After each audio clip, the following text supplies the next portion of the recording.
नमस्कार, स्वागत है आप सभी का। यूपी पीसीएस 2024 आप लोग जानते हैं कि अब टल के जुलाई में पहुंच गया है और पर्याप्त समय आप लोग को मिल गया है। जो भी आपकी कुछ कमियां रह गई थी तैयारी में या प्रॉपर तैयारी नहीं हो पाई थी, तो अब आपके पास इतना समय पर्याप्त मिल गया है कि आप सभी चीज़ों को बहुत अच्छे से कवर कर सकते हैं, अच्छे से रिवीजन कर सकते हैं। तो डिकोड एग्ज़ाम अब पीसीएस में भी अपनी एक्टिव प्रेजेंस लेकर आप लोग के सामने आ रहा है। अभी तक हम लोग का जो है आप लोगों ने समीक्षा अधिकारी वाला एक्सक्लूसिव सेगमेंट देखा है 2-3 साल से। अब हम जो है बिल्कुल पीसीएस की तैयारी में भी उसी इंटेंसिटी के साथ और उसी जो है लय के साथ प्रवेश करेंगे। तो इसी क्रम में हमारे साथ हैं हृदय मिश्रा सर, और आप जो है एक अच्छे टीचर तो हैं ही हैं, साथ में एक अच्छे स्टूडेंट भी हैं।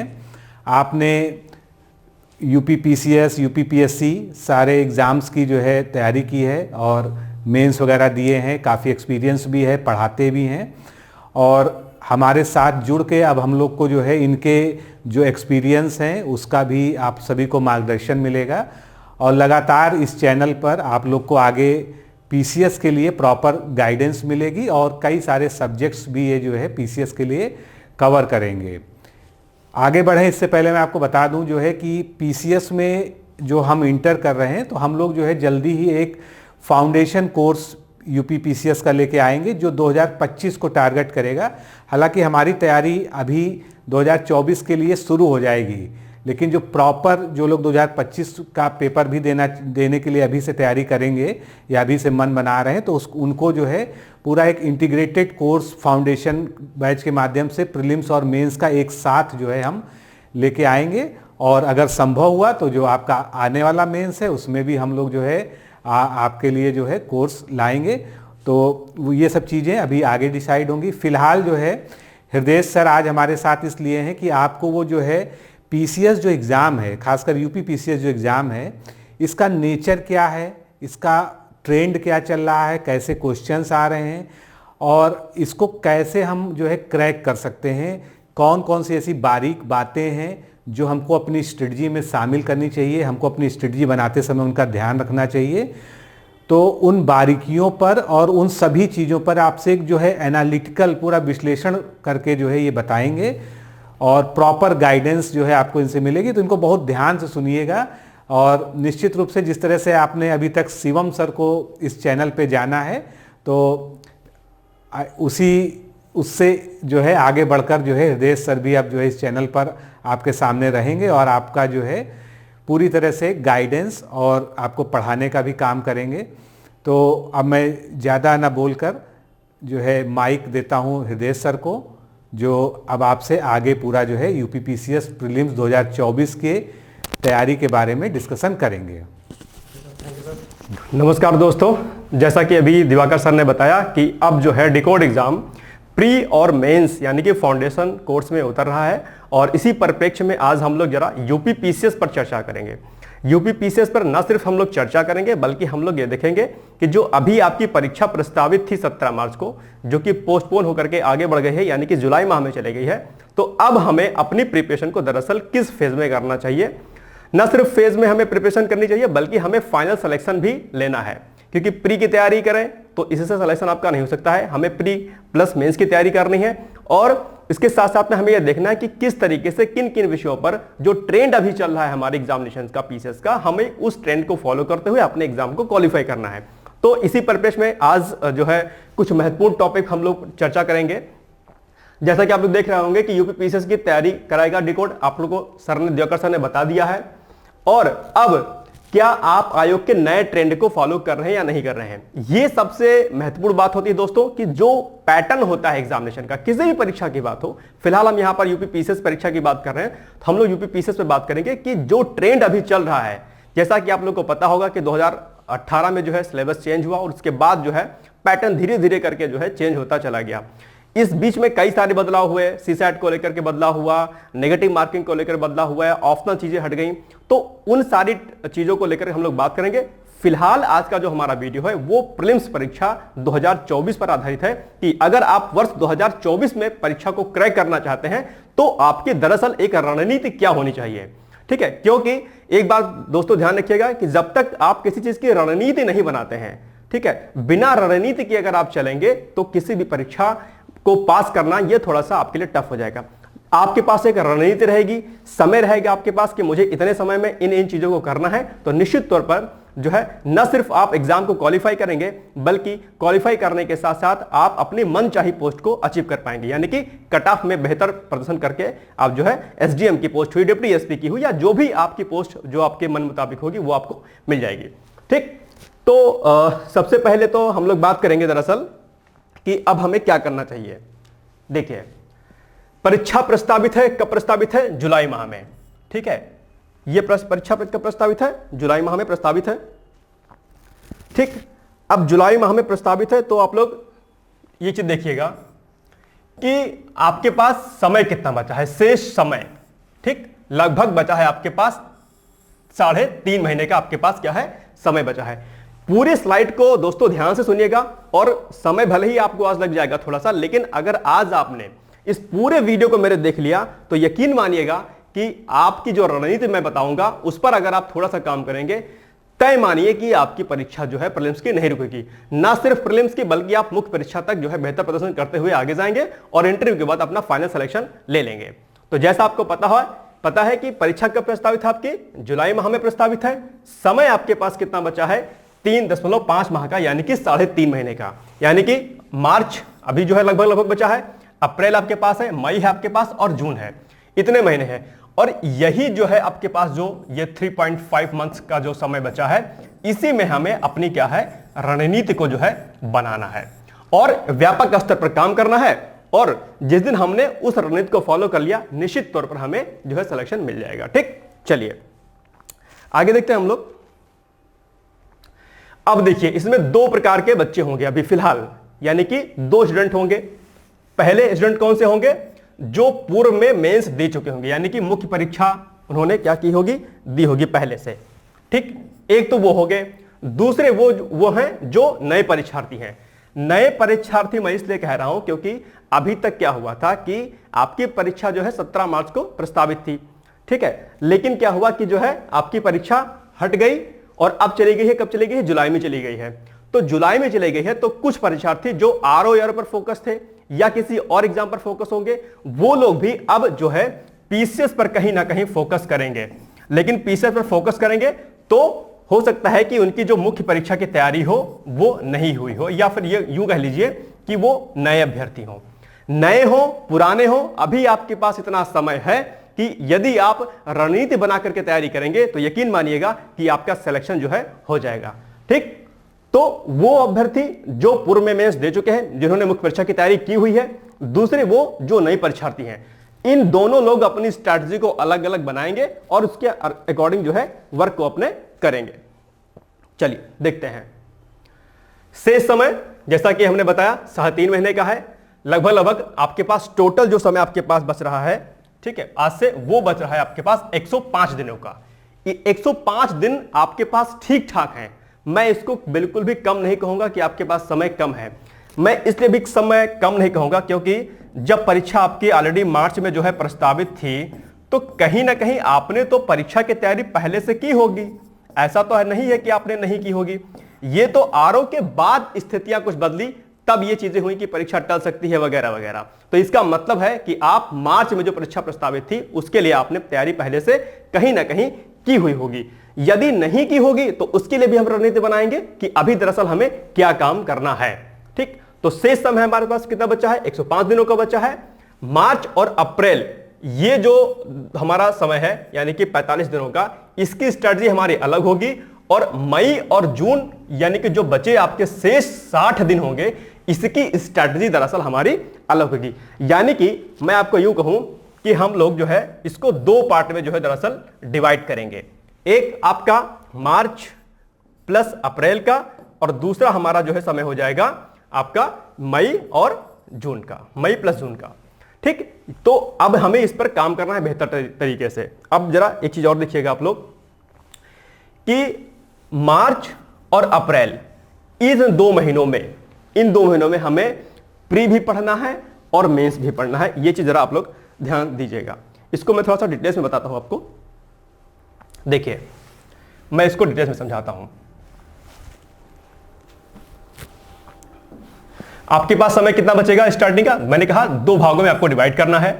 पहला, आपके पास समय कितना बचेगा मार्च का, और यह है आपका अप्रैल, 2 महीने। बाद के 2 महीने की हम रणनीति जो है बाद में बताएंगे आपको। ठीक, अभी देखते हैं ये मार्च में और अप्रैल में क्या करना है। अभी मैंने आपसे पहले कहा कि कुछ अभ्यर्थी ऐसे होंगे जिन्होंने मुख्य परीक्षा की तैयारी पहले से की हुई होगी, और कुछ ऐसे अभ्यर्थी होंगे जिन्होंने मुख्य परीक्षा की तैयारी नहीं की होगी। तो ये जो आपका समय है मार्च और अप्रैल को, इसको आप लोग जो है 2 पार्ट में डिवाइड कर लीजिएगा। एक प्री की तैयारी और एक तैयारी आपकी मेंस की। अब देखिए 2 महीने, यही आपका जो है रणनीति यहीं से बननी शुरू हो जाएगी। क्यों? प्री में आपको क्या काम करना है? सबसे पहले आपको प्री में जो है पीवाईक्यूज को लगाने हैं। ये सबसे महत्वपूर्ण है दोस्तों, ध्यान रखिएगा। जब तक आप प्री के लिए पीवाईक्यूज को नहीं लगाएंगे, कम से कम 20 साल के पीवाईक्यूज यानी कि पुराने प्रश्न पत्र को जब तक आप सॉल्व नहीं करेंगे तब तक आपका काम नहीं चलेगा। तो पीवाईक्यूज तो आपको लगाने रहना है। साथ साथ में आपकी जो भी रेफरेंस बुक होगी आप उसको जो है फॉलो कर सकते हैं। ठीक, इसके साथ साथ में जो एसटी होती है टेस्ट सीरीज को फॉलो कर सकते हैं। अब हम लोग यहां पर बात करते हैं कि हमें मार्च और अप्रैल में प्री की तैयारी और प्लस मेंस की दोनों तैयारी करनी है। लेकिन यहां पर जो सबसे बड़ा जो क्वेश्चन मार्क है वो ये है कि हम मेंस में पढ़ेंगे तो पढ़ेंगे क्या? ये सबसे महत्वपूर्ण बात है। अब जैसे मैंने आपसे कह दिया कि आपको जो है मार्च और अप्रैल में मेंस की तैयारी करनी है प्री के साथ में, तो अब आप दिमाग में आपके ये आएगा कि यार मेंस की तैयारी तो करेंगे, लेकिन मेंस में क्या पढ़ेंगे? मेंस तो बहुत बहुत व्यापक है। 4 पेपर आपके जीएस के स्टार्टिंग के हो गए, 2 ऑलरेडी यूपी स्पेशल के हो गए, 6 पेपर हो गए। 6 पेपर में से मुझे क्या पढ़ना है? हिंदी है, एसए भी है। इन्हीं पर आज हम बात करेंगे कि दरअसल हमें अपनी रणनीति को किस तरीके से बनाना है कि आपको फायदा जो है प्री में भी हो उसका और उसका मेंस में भी हो। हमें यह रणनीति बिल्कुल भी नहीं बनानी है कि हमें मुख्य परीक्षा की केवल तैयारी अभी स्टार्टिंग के 2 महीने में करनी है, 1.5 महीने में, और हमें प्री नहीं पढ़ना है। यह काम हमें नहीं करना है। इसलिए महत्वपूर्ण हो जाता है कि जब हम मेंस की तैयारी करें तो हम उन टॉपिक पर फोकस करें जो प्री प्लस आपका मेंस में दोनों में जो है कॉमन है। यानी कि हमें अभी मेंस के उन किताबों को पढ़ना है या उन पेपर्स को पढ़ना है या उन टॉपिक्स को पढ़ना है जो दरअसल आपके प्री में भी कॉमन है और आपके मेंस परीक्षा में भी कॉमन है। यानी कि कॉमन विषयों को हम लोग पढ़ने की कोशिश करेंगे। जैसे कि एग्जांपल के लिए अगर हम लोग मेंस की बात करें, ठीक, अगर हम लोग मेंस की बात करें, अब यहां से जरा ध्यान से देखिएगा। तो मेंस में क्या है? जीएस का पेपर फर्स्ट है। ठीक, अब जीएस के पेपर फर्स्ट में अगर हम लोग मोटे मोटे सिलेबस को अगर डिस्कस करने की कोशिश करें तो सबसे पहले हमारे मेंस में जीएस पेपर में क्या है? आर्ट एंड कल्चर है। ठीक, आर्ट एंड कल्चर का पोर्शन है। दूसरा जो महत्वपूर्ण है वो है आपका मॉडर्न हिस्ट्री का। ठीक, इसके बाद जो है जियोग्राफी का है ये सेक्शन। अब इसके बीच में 3 सेक्शन आपके और मिल जाएंगे। एक मिल जाएगा आपका जो है वर्ल्ड जियोग्राफी का, ठीक, सॉरी वर्ल्ड हिस्ट्री का, और एक सेक्शन आपका रहेगा सोसाइटी का। ठीक, सोसाइटी का। देखो आर्ट एंड कल्चर आप प्री में ही पढ़ते हो, सिंपल सी बात है। तो आपको अभी जो आपका मार्च का महीना रहेगा, अप्रैल का रहेगा, उसमें आपको आर्ट एंड कल्चर भी पढ़ना है, क्योंकि ये आपको मुख्य परीक्षा में तैयार करना है और आपको प्री में तैयार करना है। मॉडर्न हिस्ट्री जो आपकी दी हुई है, ये मॉडर्न हिस्ट्री जो है आपके मेंस में भी है, मुख्य परीक्षा में भी तैयार करना है, साथ ही साथ में आपको प्री में भी तैयार करना है। तो मुख्य परीक्षा और प्री क्या कहते हैं प्राइमरी परीक्षा में आपको इसको पढ़ना है। जियोग्राफी का जो सेक्शन है ये भी जो है आपका क्या है? आपका प्री में भी है और आपका मेंस में भी है। और लेकिन साथ में जो वर्ल्ड हिस्ट्री है आपकी, ये आपकी प्री में नहीं है, तो आपको इसको छोड़ देना है। दूसरा सोसाइटी का जो सेक्शन है ये भी जो है आपका प्री में नहीं है, इसको छोड़ देना है। कहने का मतलब यह है कि आपको उन विषयों पर फोकस करना है जो प्री प्लस मेंस दोनों में है। पेपर फर्स्ट हो गया। इसी तरीके से आप क्या काम कर सकते हैं?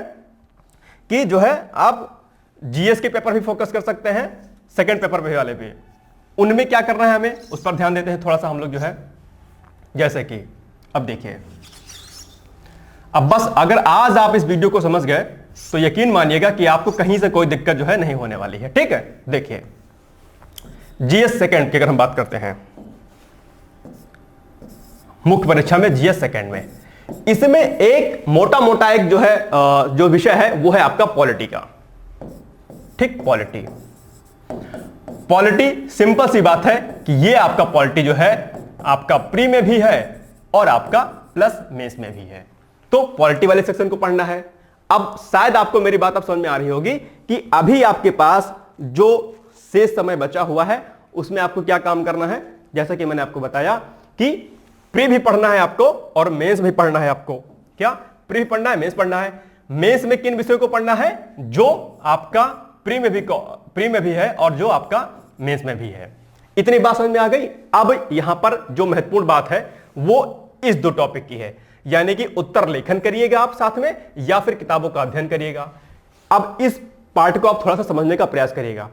उत्तर लेखन यहां पर इन 1.5 महीनों में आपको किन पर करना है, 1.5 महीनों पर उत्तर लेखन, यानी कि अगर आपने पहले मुख्य परीक्षा की तैयारी की हुई होगी, यानी कि अगर आपको टॉपिक्स क्लियर होंगे तो आराम से जो है आप लोग 150-200 शब्दों की उत्तर लेखन शैली आराम से आप कर सकते हैं। कोई समस्या आपको यहां पर नहीं आने वाली है।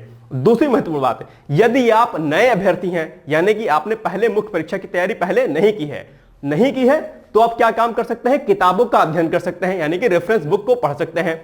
जैसे कि अब एग्जाम्पल मैंने आपको क्या बताया था कि अगर आपने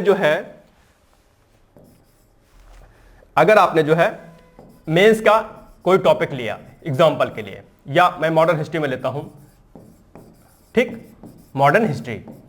अब थोड़ा सा यहां पर जो है ध्यान दीजिएगा आप लोग, ठीक है, ये चीज को थोड़ा समझिएगा और फिर देखिए आपको कितना जो है बेनिफिट होता है। ठीक, देखिए हमने लिया मॉडर्न हिस्ट्री को,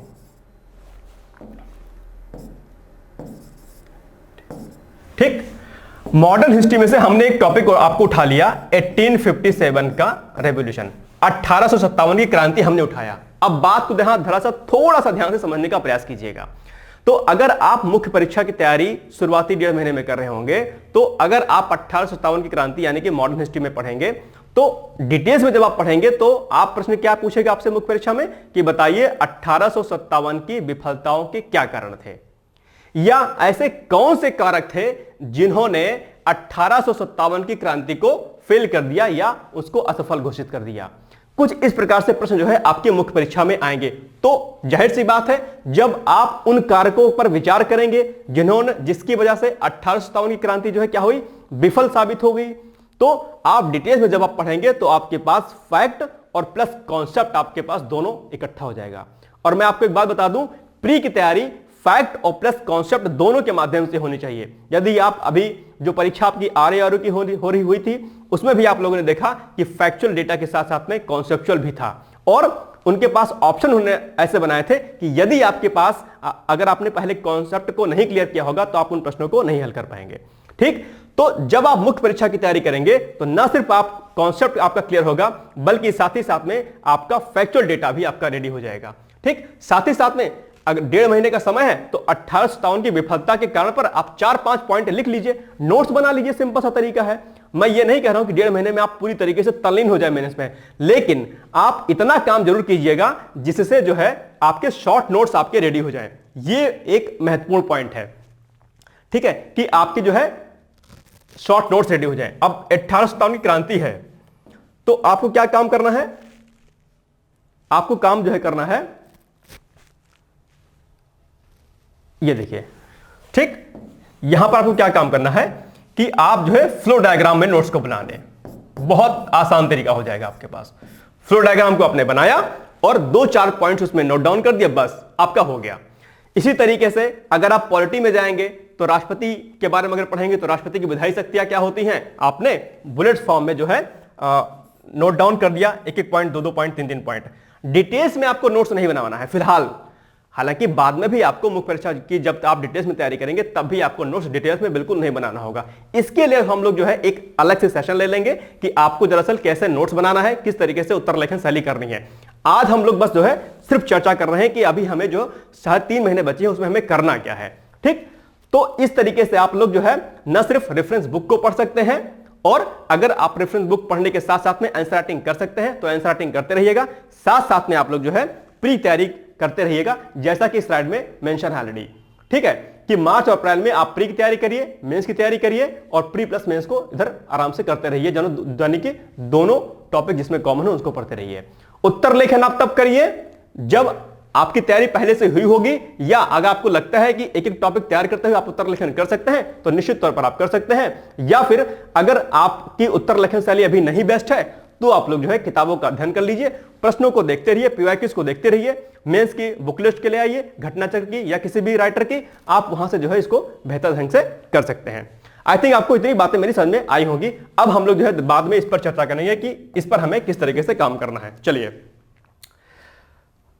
ये देखिए, ठीक है, अब सबसे पहले इंपॉर्टेंट है कि हमारी स्टार्टिंग की तैयारी हो गई, यानी कि जो मार्च अप्रैल में हमने प्री भी पढ़ लिया, मेंस भी पढ़ लिया। प्री में हमने फैक्चुअल डेटा को देख लिया, पीवाईक्यूज को देख लिया, घटनाचक्र को पढ़ लिया, या आपके पास जो बुक्स थी उसको देख लिया, साथ ही साथ में मेंस के हमने कुछ टॉपिक्स को देख लिया जो कि प्री प्लस मेंस में है, आंसर राइटिंग प्रैक्टिस भी कर ली।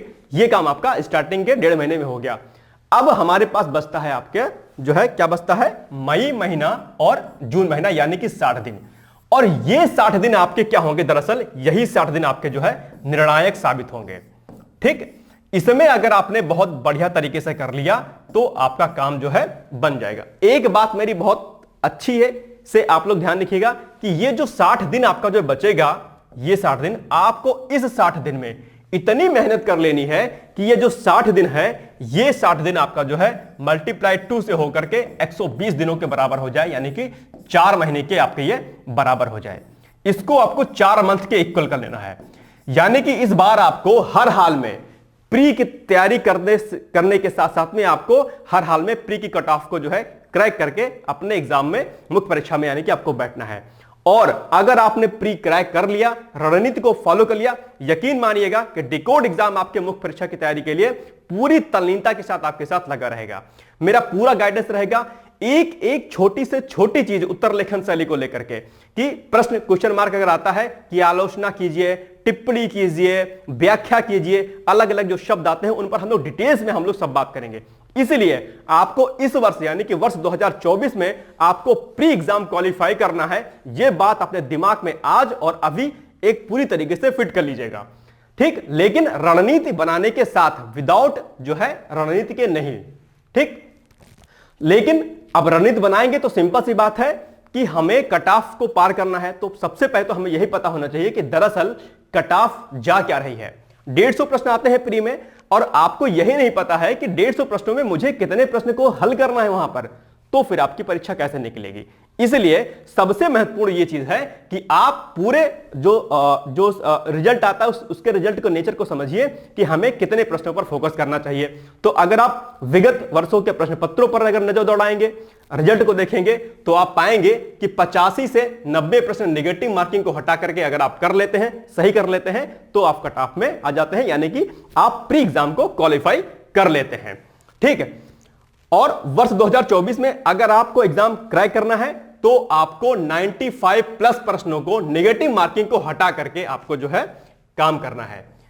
ठीक है, इसको आप 100 प्लस भी मान सकते हैं, यानी कि 100 प्लस प्रश्न आपको सही करने हैं, तब आप जाकर के 90 प्रश्नों को सही कर पाएंगे। ठीक, यानी कि हमारे पास एक टारगेट है। जैसे मैं आपसे कहूं कि आपको कहीं जाना है, आपको मैं कहूं दौड़ो, कहीं जाओ, तो आप मुझसे पूछोगे कहां जाना है, कुछ उसका एक लक्ष्य होना चाहिए ना। आपको 150 में से प्रश्नों को हल करना है, तो कितने प्रश्नों को हल करना है कि जिससे मेरा एग्जाम क्वालिफाई हो जाएगा। आप 150 प्रश्न आपके पास आ गए हैं, आपके पास 150 प्रश्न हैं, और आपको यही नहीं पता है कि मैं कितने प्रश्नों को हल कर जाऊंगा तब मैं कट ऑफ में आ जाऊंगा। इसलिए कहीं भी आपकी कोई भी मंजिल होती है, हमें मंजिल दरअसल पता होनी चाहिए कि हमारी मंजिल है क्या। आप अंधी दौड़ में भागते चले जाओगे तो आपकी मेहनत भी जाएगी, आपका समय भी जाएगा, और आप उस मंजिल को अचीव नहीं कर पाओगे। इसलिए जरूरी हो जाता है कि आपको पता होना चाहिए कि हमें कितने प्रश्नों को हल करना है, तो मई जून में हमें रणनीति बनानी है। हालांकि रणनीति तो हमें पहले से बनानी है, लेकिन कट ऑफ को आपको अचीव करने के लिए आपको पास ये टारगेट जो 90 प्लस वाला है ये आपको करना है। वर्ष 2023 में जो आपका एग्जाम हुआ था, इसमें जो है कट ऑफ आपकी 90 प्लस गई थी, ठीक है। इसलिए वर्ष 2024 में हमें सेफ जोन में रहने के लिए, यानी कि हम पूरी तरीके से आयोग से कुछ प्रश्न कभी कभी क्या होता है हटा दिए जाते हैं, कुछ दिक्कतें उसमें हो जाती हैं, इसलिए हमें इस तरीके से करना है कि ताकि हम सेफ जोन में रहें, यानी कि कुछ भी हो जाए हमारा प्रीलिम्स परीक्षा यानी कि हमारी प्राइमरी परीक्षा किसी भी हाल में क्वालिफाई हो जाए, ठीक। तो यह बात आपको ध्यान रखनी है। दूसरी बात क्या है, अब देखो, यानी कि 60 दिन हो गए, अब ये जो सेक्शन बनाया गया है ये सबसे महत्वपूर्ण है। अगर आप इस पूरे फिगर को अगर आप समझ गए, जो यहां पर हमने इस पूरे रणनीति को यहां पर जो है बनाया है, इसका आप लोग स्क्रीनशॉट ले सकते हैं, इसको नोट डाउन कर सकते हैं और इसी के अकॉर्डिंग, और ये समझ लीजिए आपके पास एक तरीके से सूत्र है, इसको मैं फॉर्मूला कहता हूं, ये आपका पास सूत्र है। इसको अगर आप फॉलो करते हैं दोस्तों, यकीन मानिएगा कि आप जो है प्रीलिम्स को क्वालिफाई करेंगे, ठीक है। क्योंकि मैंने पहले भी कहा था कि जब तक आपके पास कोई लक्ष्य नहीं होगा कि हमें कितने प्रश्नों को कहां से कैसे करना है, तब तक आप चीजों को नहीं कर पाएंगे बेहतर ढंग से। तो अगर आप किस विषय से कितने प्रश्न आते हैं अनुमानित हैं, जो कि विगत प्रश्नों के आधार पर बनाए गए हैं, कुल प्रश्नों का लक्ष्य आपको 90 प्लस करना है, इन विषयों के आधार पर करना है। और ये जो हमने पूरा ये जो आपके सामने लिखा हुआ है विषयवार प्रश्नों की संख्या, ये अनुमानित है, ध्यान रखिएगा, ठीक है। एग्जैक्ट आप डेटा इसको मत मानिएगा कि समसामयिकी से टोटल इतने ही प्रश्न आते हैं, ये अनुमानित है, यानी कि इसी के प्लस 2-3 प्रश्न जो है प्लस या माइनस में हो सकते हैं। यानी कि पॉलिटी में अगर 20 प्रश्न आए तो हो सकता है कि वर्ष 2024 में 20 से 2-3 प्रश्न ऊपर चले जाएं, यानी कि 23-24 प्रश्न पूछ सकता है, या फिर हो सकता है यहां पर 18-19 प्रश्न पूछ ले। तो हमने जितने भी ये प्रश्न लिखे हैं यहां पर हर विषयवार, ये आपके क्या है, एवरेज है। आपको इन्हीं को एवरेज मान करके अपनी रणनीति को बनाना है कि मुझे किन विषयों पर फोकस करना चाहिए, ठीक है। और आप विषय अपने इंटरेस्ट के अकॉर्डिंग भी जो है कर सकते हैं। एक बात, दूसरी महत्वपूर्ण बात इसमें मैं आपको बताऊं कि आप लोग कुछ विषय को आपको कोर सब्जेक्ट में आपको लिखना है। कोर सब्जेक्ट का मतलब क्या हो गया कि वो विषय जिन पर आपकी पकड़ बहुत मजबूत है। इतने विषय हैं यहां पर, यह बिल्कुल भी जरूरी नहीं है कि आप सारे विषय को भली भांति समझते हो। सिंपल सी बात है, इसमें कोई दिक्कत कहने वाली मेरी बात नहीं है। आप इतने धुरंधर नहीं हो सकते, या मैं नहीं हो सकता हूं। हो सकता है कोई बिरला हो कि जो सारे प्रश्नों को हल कर ले जाए, लेकिन जो आप अगर आप विगत वर्षों पर जाएंगे, रिजल्ट को आप देखेंगे, तो सिंपल सी बात है कि अगर 150 प्रश्न आते हैं आपके, तो 150 में से जो है अगर 150 प्रश्नों में से अगर 90 प्रश्न कट ऑफ 90 प्लस जाती है, इसका मतलब 60 प्रश्न बच्चा नहीं कर पाता है। तो यानी कि आपने पढ़ा, जबरदस्त प्रश्न की, जबरदस्त जो है तैयारी की, लेकिन बावजूद इसके 60 प्रश्न आपको नहीं करने होते हैं।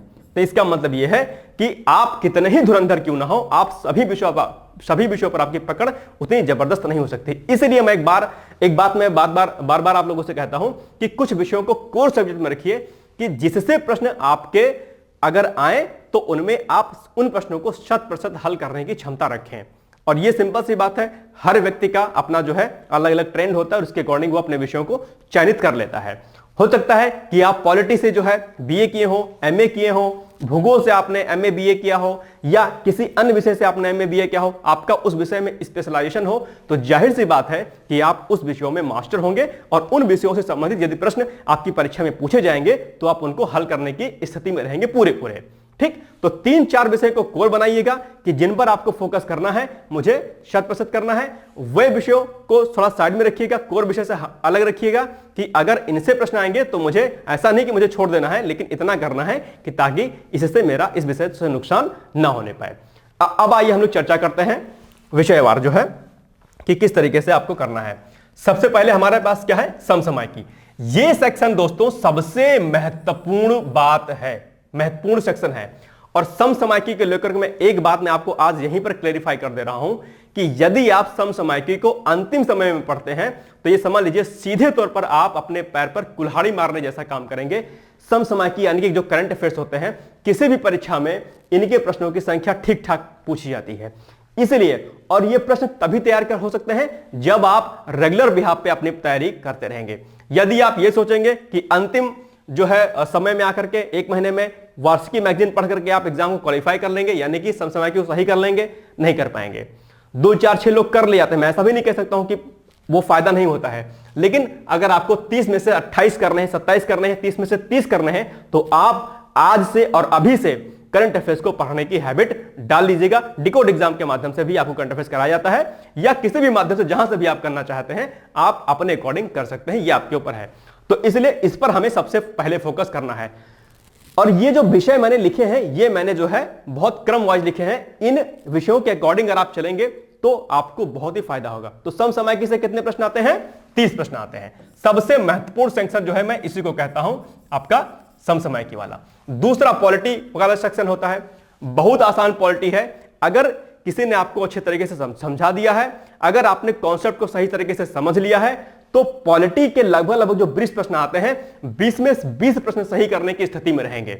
लेकिन कुछ चीजें इसमें आपको रटनी पड़ेंगे, जैसे आर्टिकल हो गए आपके, कुछ जो इसके अलावा भाग हो गए, अनुसूचियां हो गई, इनको आपको रटना पड़ेगा। कुछ संशोधन, संविधान संशोधन हो गए, इनको आपको रटना पड़ेगा। बाकी जो इतना कॉन्सेप्चुअल डेटा होगा वो आपको बढ़िया तरीके से अगर आपने रेडी कर लिया है। पॉलिटी के प्रश्न गलत नहीं होते हैं अक्सर, कोई बहुत ही कम ऐसे जो स्टूडेंट्स होते हैं जो कहते हैं कि मेरी पॉलिटी वीक है, अन्यथा पॉलिटी जो है लगभग सभी की सही रहती है। और पॉलिटी पढ़ने के कुछ अपना तरीका होता है।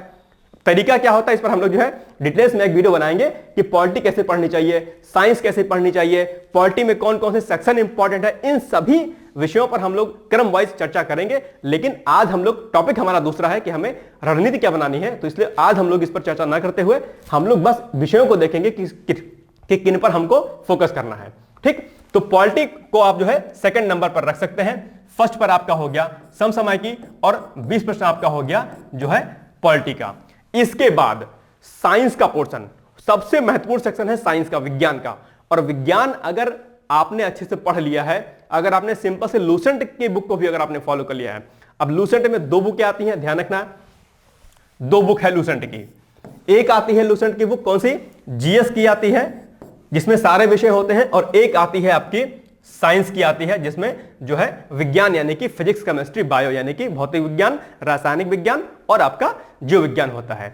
तो जो साइंस की लूसेंट आती है, अगर आपने सिर्फ और सिर्फ साइंस के लूसेंट कर लिए प्लस पीवाईक्यूज कर लिए, पीवाईक्यूज आपके पास कोई भी बुक होगी या डिकोड एग्जाम के माध्यम से कर लिया, आपने कहीं से भी कर लिया, पीवाईक्यूज प्लस आपने लूसेंट कर लिया, तो आपका सेक्शन यहां से जो है लगभग आपका 18 प्रश्न जो आते हैं, एवरेज मैंने लिख रखा है, ये आपके हो जाएंगे। साइंस में बायो का जो सेक्शन होता है उसको आप लोग अच्छे से कर लीजिए। अब बायो के सेक्शन में डिजीज का सेक्शन हो गया, यानी कि बीमारियों का सेक्शन हो गया, विटामिन का सेक्शन हो गया आपका। ऐसे कुछ महत्वपूर्ण जो चैप्टर्स हैं उनको अगर आप कर लेंगे तो जो है आप कहीं ना कहीं जो है 90-95% प्रश्नों को हल करने की स्थिति में रहेंगे, यानी कि 18 प्रश्न आप जो है आराम से एवरेज कर सकते हैं। इसके अलावा पर्यावरण से लगभग 15 प्रश्न होते हैं। अब पर्यावरण तो आप लोग बचपन से कहीं ना कहीं पढ़ ही रहे होंगे, और ये इतना सेक्शन जो है टफ नहीं है कि आपको जो है दिक्कत हो जाए कि पर्यावरण आप नहीं कर पाएंगे। ठीक है, अब पर्यावरण में भी कुछ महत्वपूर्ण चैप्टर्स होते हैं, जैसे कि आपके स्टार्टिंग के चैप्टर हो गए आपके, ठीक है, कि पारिस्थितिकी क्या होता है, फिर बायोडायवर्सिटी वाला चैप्टर इंपॉर्टेंट हो गया, इसमें in situ conservation, ex situ conservation हो गया आपका, नेशनल पार्क, बायोस्फीयर रिजर्व क्या होता है, कई सारी टाइगर रिपोर्ट होती हैं, कई सारी अन्य रिपोर्ट्स होती हैं। इनको अगर आप ठीक ठाक से पढ़ेंगे तो आप 15 प्रश्न हल करने की स्थिति में रहेंगे। तो थर्ड पे हमने क्या रखा है? पर्यावरण विषय को रखा है। उसके बाद जो सबसे इंपॉर्टेंट है वो है आपका उत्तर प्रदेश विशेष, लगभग 12 प्रश्न आते हैं, और मैं तो कहता हूं हो सकता है कि इस बार वर्ष 2024 में 12 से ऊपर प्रश्न ये चले जाएं। ऐसा इसलिए मैं कह रहा हूं कि आपको पता होगा कि अब जो है क्या हुआ है, जो आपका ऑप्शनल था उसको हटा दिया गया और उसकी जगह पर 2 आपके मुख्य परीक्षा में प्रश्न पत्र डाले गए नए, ऑप्शनल की जगह पर उत्तर प्रदेश विशेष के नाम से। तो अब कहीं ना कहीं उत्तर प्रदेश विशेष का जो सेक्शन है न सिर्फ आपकी मुख्य परीक्षा के लिए महत्वपूर्ण है, बल्कि आपको प्री की परीक्षा के लिए भी महत्वपूर्ण है, और ये आसान होता है। तो उत्तर प्रदेश विशेष को भी आप लोग जो है प्राइमरी गोल पे रखिएगा, सिंगल से बुक कोई भी आप ले लीजिएगा, उसके अकॉर्डिंग आप लोग पढ़ लीजिएगा। अब एक मजेदार बात आप लोग यहां जरा ध्यान से देखिएगा।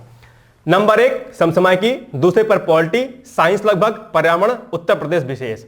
इतने सेक्शन को अगर आप एड ऑन करोगे, यानी कि अगर इतने सेक्शन को आप लोग जो है देखोगे, तो आप पाओगे कि ये जो है 1 2 3 4 5, इन 5 विषयों से अगर आप इनको जोड़ोगे तो 95% जो है आपके हो जाएंगे। इतने ही सेक्शन से। अभी हमने भूगोल नहीं पढ़ा, अभी हमने इतिहास नहीं पढ़ा, और अभी हमने इकोनॉमिक्स नहीं पढ़ा। अभी 3 विषयों को हमने छोड़ दिया है। ये जो मेजर विषय होते हैं हालांकि बहुत महत्वपूर्ण है, लेकिन ये 3 सेक्शन बड़े होते हैं इसको हमने छोड़ रखा है। बावजूद इसके जो है इतने सेक्शन से जो आपके 95 प्लस जो है मतलब 95 प्रश्न आपके यहीं से हो रहे हैं। और ये इसको मैंने सीरीज वाइज इसलिए रखा है, सीरियल के अकॉर्डिंग, कि ताकि जो है आपको दिक्कत ना होने पाए। ये सारे विषय आसान है, बहुत आसानी से आप इसको जो है टैकल कर सकते हैं और इसमें जो है आप बेहतर प्रदर्शन कर सकते हैं। ठीक, इतिहास की अगर हम बात करें, यानी पहले हम भूगोल की बात करते हैं। भूगोल से लगभग 20 प्रश्न आते हैं। आप अगर आपकी भूगोल अच्छी है आप भूगोल पर फोकस कर सकते हैं। इतिहास से लगभग 25 प्रश्न कर आते हैं। अच्छा, इतिहास को लेकर मेरा एक व्यक्तिगत, मैं इस पर टिप्पणी कह दूं या मैं आपको सुझाव दे दूं, इतिहास एक विषय ऐसा है, मैं ये नहीं कह रहा हूं कि आपको इस पर फोकस नहीं करना है, लेकिन इतिहास विषय पर बहुत ज्यादा माथापच्ची प्लीज आप लोग जो है मत करिएगा। ये बात मैं इसलिए कह रहा हूं कि इतिहास एक ऐसा विषय है, और जो माननीय उत्तर प्रदेश लोक सेवा आयोग है वो इस प्रकार प्रश्नों की प्रकृति है इस इतिहास की विगत वर्षों में, कुछ वर्षों में अगर देखें कि आप कितना ही पढ़ के जा रहे हैं, आप यहां से जो है प्रश्नों को हल नहीं कर पाते हैं। तो समझदारी क्या होती है कि हम कम पढ़ करके जिस विषय में ज्यादा बेहतर प्रदर्शन कर सकते हैं, हमें उन विषयों पर जो है काम करना चाहिए। और ये जो ऊपर के विषय मैंने पढ़े हैं, इन पर जो है आप कम मेहनत करके बेहतर प्रदर्शन करने की स्थिति में रहेंगे। अगर आपका ज्योग्राफी का सेक्शन अच्छा है तो ज्योग्राफी को, यानी कि ज्योग्राफी और इतिहास, ये 2 विषय ऐसे होते हैं जिनको मैं जो है कहता हूं कि आप अपने अकॉर्डिंग जो है प्राइमरी पर रख सकते हैं।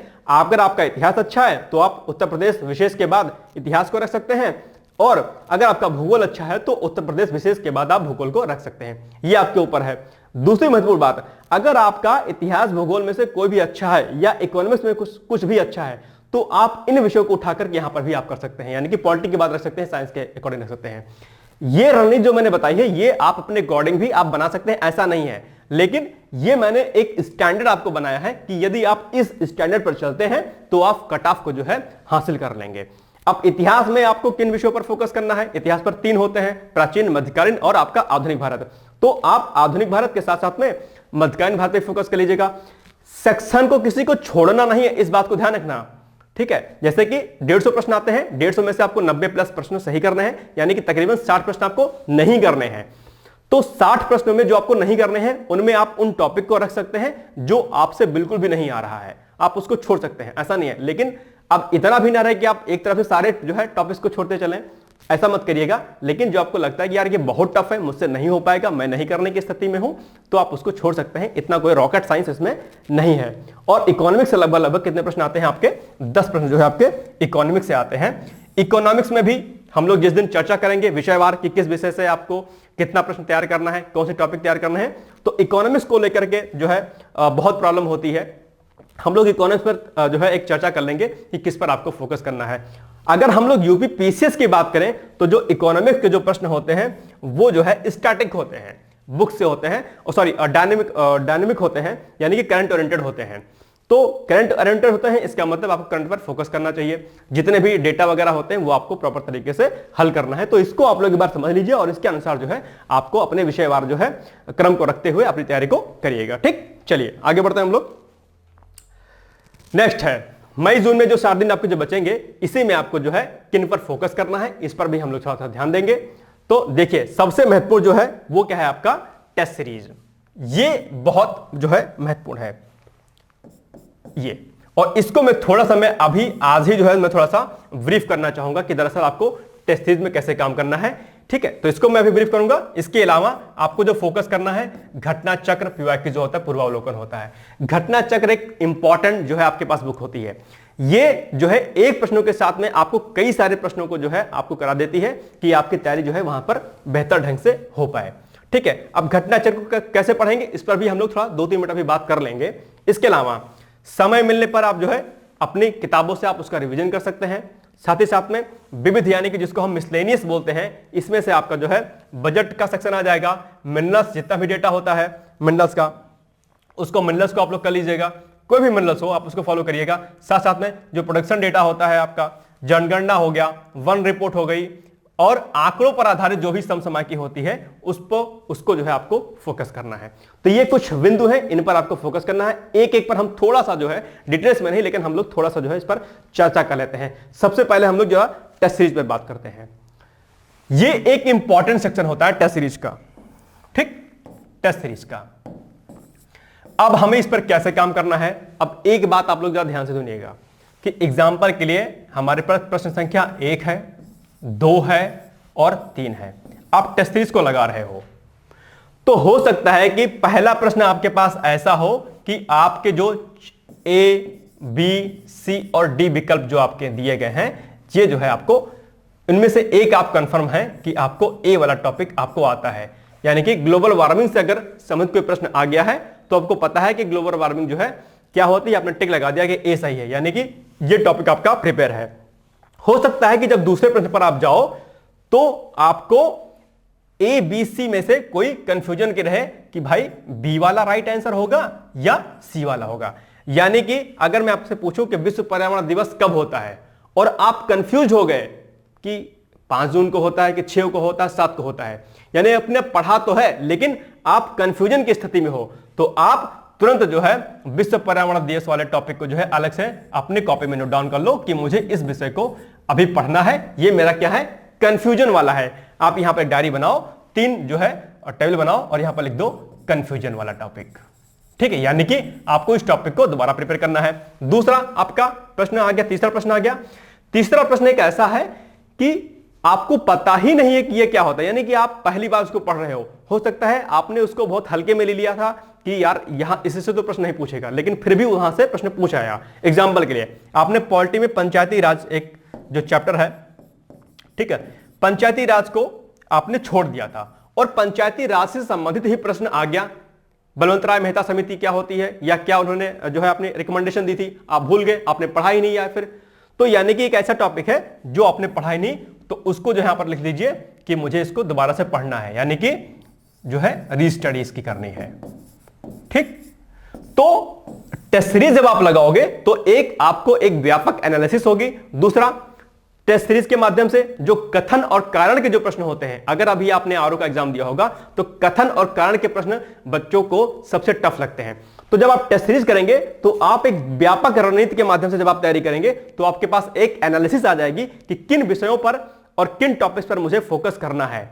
ये सारा काम आपको अंतिम 2 महीने में, या टेस्ट सीरीज तो जो है आप लोग पहले भी यानी कि अभी भी कर सकते हैं, अंतिम 2 महीने में करेंगे। जो आपका समय बचेगा मई और जून वाला, अच्छी बात होगी, तो उसमें आप लोग टेस्ट सीरीज को कर सकते हैं। ठीक, दूसरा इसमें जो सेक्शन था हमारा घटना चक्र वाला, घटना चक्र को जब आप लगाइए तो एक महत्वपूर्ण बात मेरी ध्यान रखिएगा आप लोग कि घटना चक्र को आप लोग कंपाइल कर लीजिए प्लीज। हालांकि इस पर हम लोग डिटेल्स में वीडियो बनाएंगे, लेकिन इसकी सबसे बेस्ट जो रणनीति होती है ये क्या होती है कि आप लोग जो है इसको क्या करें, इसको जो है कंपाइल कर लें। ठीक, सबसे बेहतर रणनीति है। और घटना चक्र में UP PCS, Bihar PCS, UPSC में आए हुए प्रश्नों को करिए। बाकी अगर सीजीपीएससी यानी कि छत्तीसगढ़ से प्रश्न अगर आते हैं, छत्तीसगढ़ पीसीएस से आते हैं, उसको आप हटा सकते हैं, क्योंकि छत्तीसगढ़ पीसीएस में कुछ ऐसे जो है टॉपिक्स हैं जो आपके यूपी पीसीएस के सिलेबस में नहीं दिए गए हैं। फोकस आपको किस पे करना है, सबसे पहले यूपी पीसीएस में आए हुए प्रश्नों पर जो घटना चक्र में दिए हैं उनको आपको लगाना है, साथ ही साथ में यूपीएससी में जो आए हुए प्रश्न हैं उनको लगाना है, साथ ही साथ में बीपीएससी और कुछ उत्तराखंड पीसीएस के अगर दिए होंगे तो आप उनको लगा लीजिएगा। उत्तराखंड विशेष या बिहार विशेष से संबंधित प्रश्न होंगे उनको आप छोड़ दीजिएगा, लेकिन आपको एमपी पीसीएस और साथ ही साथ में सीजीपीएससी के प्रश्नों को नहीं करना है। इतना आपको दिमाग लगाने की आवश्यकता है ही नहीं तो घटना चक्र ही लेके बैठे रहोगे, आप नहीं कर पाओगे सेक्शन। इसका बहुत इंपॉर्टेंट रोल है। और यूपी पीसीएस में आपको बता दूं कि घटना चक्र से संबंधित प्रश्न जो है बहुत आते हैं। और सबसे महत्वपूर्ण बात घटना चक्र की खास बात यह है कि उसमें जो है प्रश्नों को डिटेल्स में दिया रहता है, उसकी आप जो है एक जो है स्टिकी नोट्स उसको बना लीजिए या अपने जो है दीवार पर एक चार्ट बना लीजिए और चार्ट के माध्यम से जितने भी आपके इंपॉर्टेंट जो फैक्ट होते हैं आप वहां पर उसको लिखते रहिए। डिकोड के माध्यम से भी जो है पीवाईक्यूज किया जाएगा, कराया जा रहा है, आप लोग वहां से फॉलो कर सकते हैं। डिटेल्स में वहां पर चीजें जो है बताई जाती हैं आपको, वहां से भी आप लोग जो है कर सकते हैं। तो घटना चक्र को आपको अच्छे से करना है। अगर आपके पास अंतिम 2 महीने में यानी कि मई और जून में अगर आपके पास समय है तो आप इंपॉर्टेंट किताबों को पढ़ सकते हैं। अब इसका एक तरीका है, बहुत बेहतर है। एग्जाम्पल के लिए आप पर्यावरण पढ़ रहे हैं और पर्यावरण विषय में से आपको EIA जिसको हम बोलते हैं एनवायरमेंटल इंपैक्ट असेसमेंट, ये एक ऐसा टॉपिक है कि आपको लगता है कि यार इससे तो ऑब्जेक्टिव प्रश्न मेरे नहीं हल हो पा रहे हैं, तो आपको क्या काम करना है कि तुरंत जो है बुक उठानी है और वहां से EIA वाले सेक्शन को जो है देख लेना है, आपको तुरंत आपका रेडी हो जाएगा। यानी आपको जो है बुक तो नहीं उठा के पढ़नी है, लेकिन जिन टॉपिक्स पे आपको दिक्कत होती है उन टॉपिक्स के लिए आप जो है बुक को उठाइए और वहां से रेडी करना शुरू कर दीजिए, कोई भी विषय हो। ठीक है, तो किताबें जो है आपको रिवीजन करनी है। कैसे रिवीजन करनी है? जब आपको किसी टॉपिक में कोई दिक्कत होने लग जाए। लेकिन इसके साथ साथ में जो स्टार्टिंग के जो 1.5 महीने थे, जहां पर हमने प्री प्लस मेंस की तैयारी के लिए बताया था, वहां पर आप लोग रेफरेंस बुक को पढ़ सकते हैं, आपके पास समय रहेगा। लेकिन अंतिम 2 महीने जो आपके बचेंगे, इसमें आपको टेस्ट सीरीज लगानी है, घटना चक्र लगाने हैं, इंपॉर्टेंट जो टॉपिक होंगे जो नहीं आ रहे होंगे उसके आपको जो है रेफरेंस बुक वहां से फॉलो कर लेना है। मिसलेनियस का जो सेक्शन होगा, बजट, मिलनेस डेटा हो गया, प्रोडक्शन डेटा, इन सबको आपको अच्छे से जो है नोट डाउन करना है, इसके नोट्स बनाना है और जो है उसको मल्टीपल टाइम इसका रिवीजन करते हुए चले जाना है। ठीक, ये बात समझ में आ गई? चलिए, तो ये सारी बातें हो गई और आई थिंक आपको जो है चीजें समझ में आ गई होंगी। एक महत्वपूर्ण बात आप लोग जो है ध्यान दीजिएगा, जो कि मैं आपको बताना भूल गया, स्टार्टिंग में आपको ले चलता हूं, वहां से मैं आपको थोड़ा सा समझाने का प्रयास करता हूं। ठीक, ये जो आपका शेष समय जो बचेगा, ठीक है, इसमें जो है आप लोग एक काम कर सकते हैं। जब आप प्री मेंस की तैयारी करेंगे 1.5 महीने में, तो आप लोग इसको जो है क्या कर सकते हैं, 2 पार्ट में डिवाइड कर सकते हैं। ठीक, ये देखिए, आप लोग जो है इसको 2 पार्ट में डिवाइड कर लीजिएगा। प्री प्लस मेंस है, अब इसमें हो सकता है कि आपको एक समस्या आने लगे कि हम कितना फोकस प्री पर करें और कितना फोकस हम मेंस पर करें। यह दिक्कत आपके सामने आ सकती है। इसका एक छोटा सा मैं आपको सॉल्यूशन देता हूं, बहुत अच्छा, आप उसके माध्यम से जो है बढ़िया तरीके से कर सकते हैं। देखिए, आपके पास पूरा दिन रहेगा, ठीक, आपके पास जो है पूरा दिन रहेगा। आपको क्या काम करना है, अपने पूरे दिन को जो है आप 2 पार्ट में इसको डिवाइड कर लीजिएगा, क्योंकि जाहिर सी बात है स्टार्टिंग के 2 महीने आपको क्या करना है, प्री प्लस मेंस दोनों करना है। तो आप चाहे तो रेशियो के अकॉर्डिंग कर सकते हैं कि आपको स्टार्टिंग के 2 महीने 40 और 60 का रेशियो करके चलना है, यानी कि 40% हिस्सा जो है आपका दिन का क्या होना चाहिए, प्री का होना चाहिए, और जो 60% जो हिस्सा आपका है वो आपका किसका होना चाहिए, मेंस का होना चाहिए। ठीक, और इस प्री में मैंने आपको बता ही दिया कि पीवाईक्यूज, रेफरेंस बुक और आगे जो भी चीजें होंगी, टेस्ट सीरीज वगैरह, वो आप यहां पर कर सकते हैं। मेंस में मैंने आपको पहले भी बता दिया कि यहां पर जो है आप लोग रेफरेंस बुक के साथ में आंसर राइटिंग प्रैक्टिस कर सकते हैं। तो आप इसको कर सकते हैं। अब इसमें से भी अगर आपको मेंस और करना है तो इसको आप जो है प्रतिशतता क्या करते हैं, इसकी बढ़ा सकते हैं। 60 की जगह पर आप इसको 70 कर लीजिए। ठीक है, यहां पर इसको 70 कर लीजिए, और ये जो आपका जो है जो 40 था, इसको आप यहां पर जो है 30 कर लीजिए। ठीक, ये भी कर सकते हैं, यानी कि आपकी तैयारी मुख्य परीक्षा की जैसी होगी आप उसके अनुसार जो है कर सकते हैं। हो सकता है कोई बिगिनर से ही हो, जिसकी तैयारी बिल्कुल जीरो हो, तो वो लोग जो है प्री पर ज्यादा फोकस कर सकते हैं, मेंस पर कम फोकस कर सकते हैं। तो आई थिंक आपको ये पूरा वीडियो जो है आपको समझ में आ गया होगा। मैं एक बार इसको पूरा जो है समराइज कर दे रहा हूं दोबारा से, कि आपके पास जो है समय कितना है, यानी कि लगभग 3.5 महीने का आपके पास समय बचा हुआ है। जुलाई में हमें परीक्षा प्रस्तावित है, जुलाई में कब होगी यह किसी को नहीं पता है, लेकिन हम लोग जुलाई प्रथम सप्ताह में इसको मान के चल रहे हैं कि आपकी परीक्षा होगी। आपके पास मार्च, लगभग मार्च, अप्रैल, मई, जून बचा हुआ है।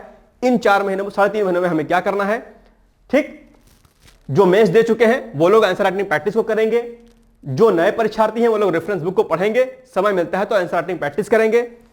साथ ही साथ में जो ये आपका 45 दिन बचा हुआ है, इसमें आप लोग प्री प्लस मेंस दोनों पढ़ेंगे। ठीक है, मेंस में आप उन टॉपिक को पढ़ेंगे जो आपका प्री प्लस मेंस दोनों में कॉमन होगा, और साथ ही साथ में उत्तर लेखन करेंगे, किताबों का अध्ययन करेंगे। अंतिम जो 2 महीना आपका बचेगा, हमें उसमें क्या काम करना है, अंतिम 2 महीने में हमें जो है केवल और केवल जो है प्री पर फोकस करना है। यह बात आप लोग थोड़ा सा ध्यान दीजिएगा।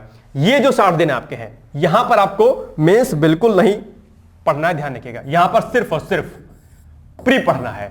जो मैंने आपको विषयवार जो रणनीति आपको बताई थी, यानी ये, अब इसमें आपको कुछ भी मेंस का नहीं करना है। ये सारा सेक्शन आपका 60 दिनों का जो आप शेड्यूल बनेगा आपका, ये 60 दिनों का शेड्यूल आपका टोटल जो है प्री का रहेगा।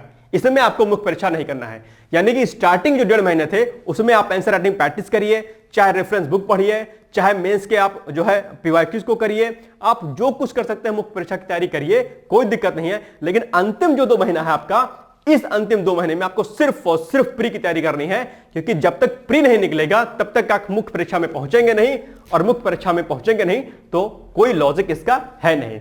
तो इसलिए अंतिम 2 महीने आपके पास बचे हैं, इसमें सिर्फ और सिर्फ फोकस करना है। इसके लिए मैं आपके साथ खड़ा रहूंगा, हर विषय वार मैं आपको रणनीति बताऊंगा, किस विषय में आपको कितना फोकस करना है, कैसे फोकस करना है, एक एक टॉपिक वाइज में आपको डिटेल्स में इस पर चर्चा करेंगे हम लोग। आज तो बस मैं आपको रणनीति बता दे रहा हूं, तो इसके लिए आपको टेंशन बिल्कुल भी नहीं लेना है। और आज से मैं आप लोग के साथ में हूं, यकीन मानिएगा आपकी एक छोटी से छोटी क्वेरीज को मैं जो है शॉर्ट आउट करूंगा, कहीं से कोई समस्या आपको नहीं आनी है। लेकिन आपके मन में एक चीज होनी चाहिए, ध्यान रखिएगा, रणनीति तो मैंने बता दी, लेकिन आपके मन में क्या होनी चाहिए, आपके मन में जो है होनी चाहिए जिद। और एक सिंपल सा मैं कोटेशन कहता हूं, शायद आप लोगों ने मुझे सुना होगा पहले, तो मैं एक बात कहता हूं कि जिद ही जीत है। क्या? जिद ही जीत है, सिंपल सी बात है, ठीक है। जिद ही क्या है? जीत है। यानी कि आपको जो है अपने मन में पूरी तरीके से जो है ये दिमाग में आपको बिठा लेना है कि मुझे इस बार जो है प्रीलिम्स परीक्षा को पास करके मुख्य परीक्षा में बैठना है, और मुख्य परीक्षा को फिर बैठने के बाद उसमें बढ़िया प्रदर्शन करते हुए इंटरव्यू में जाना है, और उसके बाद जो है हमें अपना फाइनल सिलेक्शन लेना है। डिकोड एग्जाम आपको पूरी प्रिपरेशन करवाएगा, न सिर्फ प्री की बल्कि प्री के साथ साथ में इंटरव्यू, जो हम लोग फाउंडेशन कोर्स जो हम लोग जो स्टार्ट करने वाले हैं उसमें हम लोग जो है आपकी पूरी तैयारी आपको कराएंगे, यानी कि प्री से लेकर के और आपकी इंटरव्यू मतलब कि पर्सनालिटी टेस्ट जिसको हम लोग बोलते हैं, ठीक है।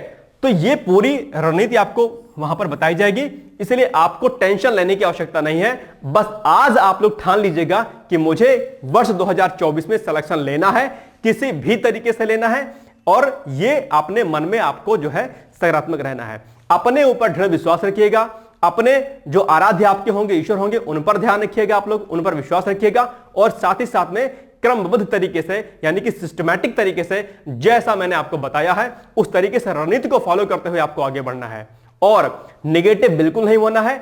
एक बात बहुत महत्वपूर्ण मैं आपको बता रहा हूं, किसी अन्य लोगों के चक्कर में मत रहिएगा कि कौन कितनी किताबें पढ़ रहा है, क्या किताबें पढ़ रहा है। किताबों की चर्चा हम लोग अलग से एक वीडियो में कर लेंगे कि विषयवार आपको किस किस जो है विषय में आपको कौन कौन सी किताबें आपको पढ़नी है, ठीक। पता चले कि आपको पता नहीं है कि पॉलिटी में क्या पढ़ना है, कौन सी किताब पढ़नी है, साइंस में क्या पढ़नी है, इसके लिए हम लोग एक डिटेल्स में एक वीडियो बनाएंगे और विषयवार आपको बताएंगे किस विषय में आपको कौन कौन सी किताबों को फॉलो करना है। 10 किताबें आपको फॉलो नहीं करनी है। एक बात आप लोग ध्यान रखिएगा, मिनिमम आपको रेफरेंस बुक रखनी है, यानी कि सिंगल रेफरेंस बुक रखनी है।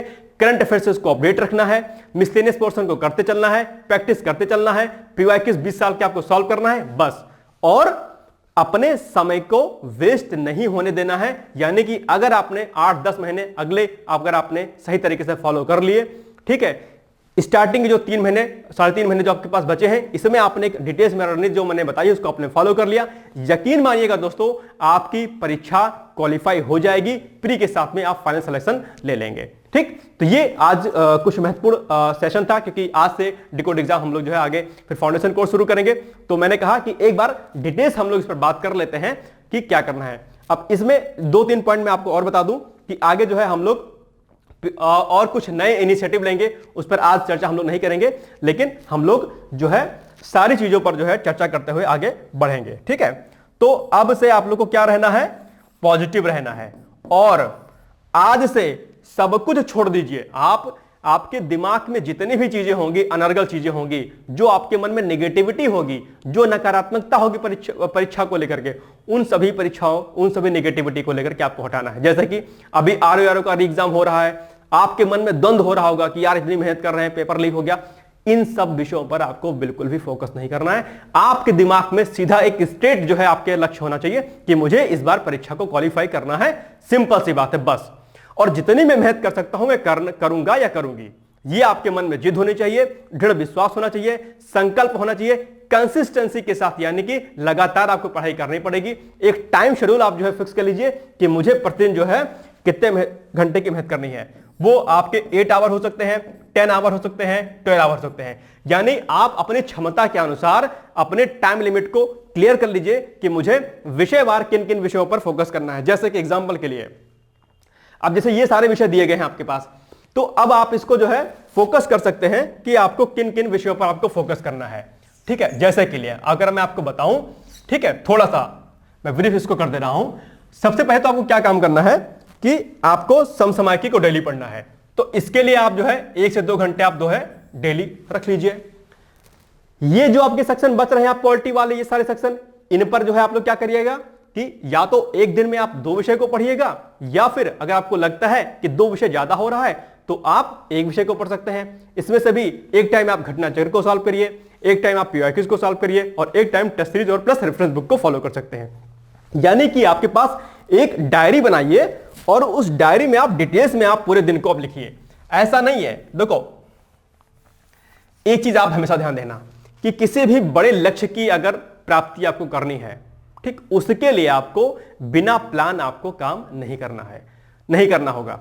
अगर आप करेंगे तो आप जो है उसमें फेल हो जाएंगे। यानी कि अगर आपको छोटा सा घर बनाना है तो घर बनाने के लिए सबसे जो बेसिक चीज क्या होती है, आपके पास जमीन लेनी होती है, यानी कि आपके पास प्लॉट होना चाहिए। आप कहोगे जी मुझे घर बनाना है, लेकिन घर बनाओगे तो बनाओगे कहां पर? उसके लिए सबसे प्राइमरी क्या है, आपके पास प्लॉट होना चाहिए। आपके पास प्लॉट आ गया यानी कि आपके पास जमीन आ गई, फिर जमीन में आपके पास सिंपल सी बात है, बढ़िया घर बनाना, आपके पास मैप होना चाहिए। यानी कि मैप का मतलब रणनीति होनी चाहिए। मैप का मतलब क्या? रणनीति होनी चाहिए। और मैप के बाद क्या होता है फिर आपके पास रिसोर्सेज होने चाहिए, यानी कि उसमें कंटेंट क्या क्या लगेगा, यानी कि जो बालू है, बजरी है, मोरंग है, सीमेंट है, ये सब क्या हो गया, ये सब आपकी रेफरेंस बुक हो गई। यानी कि वो कंटेंट है उन्हीं से मजबूत बनेगा, यानी कि रेफरेंस बुक के फॉर्म में जो है आपका सीमेंट और ये है। ठीक है, मेरी बात समझ रहे होंगे शायद आप लोग। तो यानी कि हमें पूरी रणनीति बनानी है, कंटेंट को अच्छे से लेना है, और उसके बाद जो है हमें एक बेस्ट जो है मिस्त्री की तलाश होती है। आपके पास बहुत अच्छा कंटेंट है आपके पास, यानी कि आपके पास सीमेंट जो है, मोरंग और गिट्टी सब कुछ बहुत बढ़िया है, ईंट बहुत अच्छी है, लेकिन जो बनाने वाला है यानी कि जो मिस्त्री है, अगर वही नहीं अच्छा है तो आपका काम नहीं होगा। तो मिस्त्री यानी कि कोच, यानी कि जिससे आप गाइडेंस ले रहे हैं, कोई भी यूट्यूब चैनल है, कोई भी इंस्टीट्यूशन है, डिकोड एग्जाम है, किसी, यानी कि जो मिस्त्री यानी कि जो आपका कोच है वो आपका बेहतर होना चाहिए। पता चले कि मैं आपको रणनीति ये बताया और इसके आधार पर प्रश्न ही नहीं पूछा थे परीक्षा में, तो आप क्या काम करेंगे? कहेंगे सर ने तो बताया था, लेकिन पता चलता है कि यार साइंस से मैंने 18 प्रश्न कहे हैं, परीक्षा में तो 4 ही प्रश्न पूछे जा रहे हैं। ये चीज सबसे महत्वपूर्ण है, यानी कि जिससे भी आप गाइडेंस ले रहे हैं, जिस भी टीचर से ले रहे हैं, जिस भी इंस्टीट्यूशन से ले रहे हैं, वो ऑथेंटिक होना चाहिए। साथ ही साथ में आपकी जितनी भी रेफरेंस बुक होते हैं उनमें भी ऑथेंटिसिटी होनी चाहिए। साथ ही साथ में जो पढ़ रहे हैं, जहां से पढ़ रहे हैं, उनके लिए भी ऑथेंटिसिटी होनी चाहिए। तो आप लोग समसामयिकी पर फोकस कीजिएगा। इसको अब समसामयिकी के लिए आप डेली जो है फॉलो कर सकते हैं। इसको अलग अलग वेबसाइट होती हैं, आप वहां से चीजों को कर सकते हैं, और इस पर जो है हम लोग डिटेल्स में काम करेंगे समसामयिकी पर। बाद में हम लोग चर्चा कर लेंगे कैसे करना है, लेकिन इसके अनुसार जो है आप लोग काम करिएगा। यकीन मानिएगा दोस्तों, आपकी परीक्षा नहीं रुकने वाली है। ठीक, आई थिंक आपको वीडियो पसंद आया होगा, तो प्लीज आप लोग जुड़े रहिएगा हमसे। और बस मैं आप लोग को इतनी शुभकामनाएं देता हूं कि जब आप अगले वर्ष आपका जब रिजल्ट आया तो आप लोग कॉल करिए और कहिए कि सर मेरा इस पोस्ट पर, एसडीएम की पोस्ट पर, डिप्टी एसपी की पोस्ट पर, या किसी भी अन्य पोस्ट पर जिस पर आपका फोकस रहा हो, उस जो है पोस्ट पर आपका जो है फाइनल सिलेक्शन हो गया है। तो मेरी बहुत सारी शुभकामनाएं हैं, डिकोड एग्जाम की पूरी टीम की तरफ से आप लोग को बहुत शुभकामनाएं हैं। ये जो समय आपको मिला है भगवान ने आपको दिया है, नहीं तो फिर आपको तो एग्जाम 17 मार्च को हो ही रहा था। ठीक है, तो इस समय को जो है अपने अनुसार आपको जो है टैकल करना है। अब ये आपके ऊपर निर्भर करता है कि जो ईश्वर ने आपको समय दिया है आप उसका सदुपयोग करते हैं या फिर जो है टाइम वेस्ट करके अपने समय को जो है छोड़ देते हैं। एक बात हमेशा ध्यान रखिएगा कि समय और व्यक्ति दोनों ही अस्थिर होते हैं। मैं एक थोड़ा सा मोटिवेशन आपको यहां पे दे रहा हूं, क्योंकि रणनीति तो हो गई, लेकिन आपके अंदर मोटिवेशन होना जरूरी है।